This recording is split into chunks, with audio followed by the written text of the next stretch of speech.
Welcome to this presentation of a case study involving heavy corrosion in a natural gas preheater used as a feed for producing ammonia in a fertilizer plant. This is a location of the natural gas feed preheater, and you can see the layout. The natural gas coming in, it is a desulfurizer, sulfur removal, and then the whole plant is designed either for natural gas or naphtha feed. In both cases, sulfur removal, and then vaporization, and then it goes to a heater. It is a free preheater. The heat is taken from the flue gas coming from the reformer. It's a primary reformer, secondary reformer, and then it goes for further splitting of ammonia. Ammonia, this is a local feed natural gas, ammonia from natural gas. This has happened. The, the, the, the, the heat exchanger pipes are made of low alloy steel with small amount of chromium, molybdenum, etc. And the leakage has started during a very short period. This is a photo taken during testing. So what you are seeing is only water leakage, and you can also see the fins. It's a finned tube. The fins are produced for enhancing the heat transfer. You can see the fins on the outside surface. So you can see multiple points of leakage.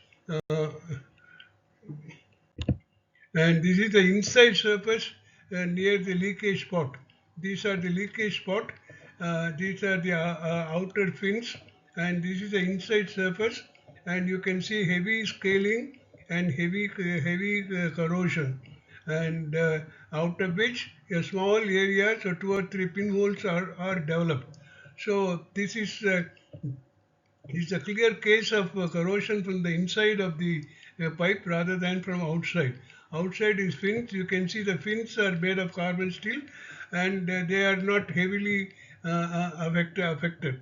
Uh, and this is the close-up view of the inside surface. You can see heavy scale formation, and one of these scale formations leading to a thickness reduction, resulting in leaks.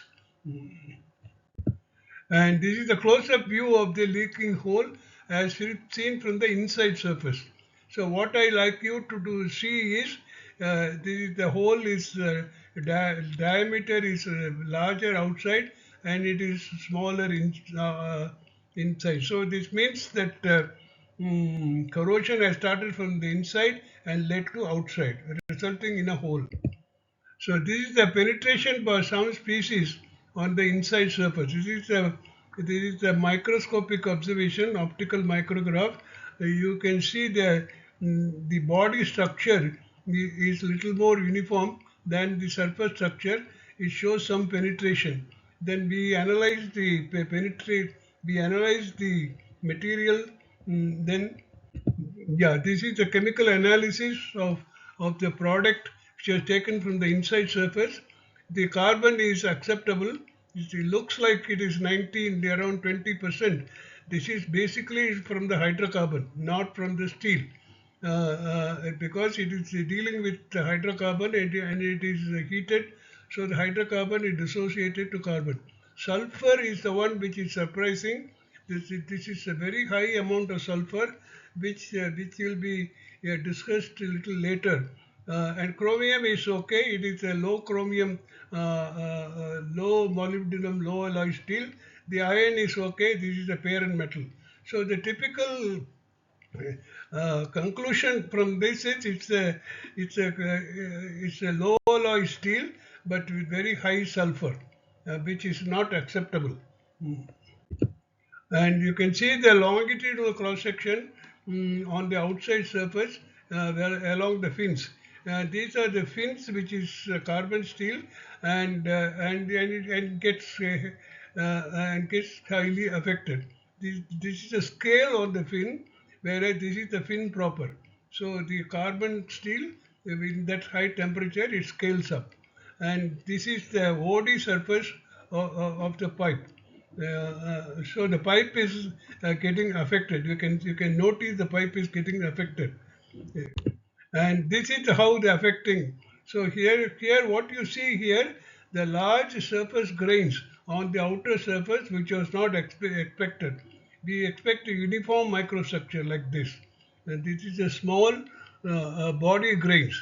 This is the typical body grains. Only on the outside surface the grain has grown. So this is a typical case of grain growth, and that itself leads to certain conclusion. And the grain growth is due to unexpected high temperature. You can see the parameters here. The three temperatures are given here. All of them you can see the actual one is more than the design. The design means this is the maximum temperature at those locations where you are not supposed to go out. So, but then actual temperatures are very high, higher than the design values. So, so the outlet temperature, the flue gas inlet temperature, flue gas outlet temperature. So higher the temperature, higher the reaction by sulfur, and you can see this in the adjoining slide here. And this is the literature showing the effect of sulfur for various sulfur level as a function of temperature. The temperature on the x-axis, and the corrosion rate, oxidation rate is on the y-axis. And the higher the temperature, higher the corrosion rate, and this corrosion rate is highest for carbon steel, in this case the fins, and then the low alloy steel.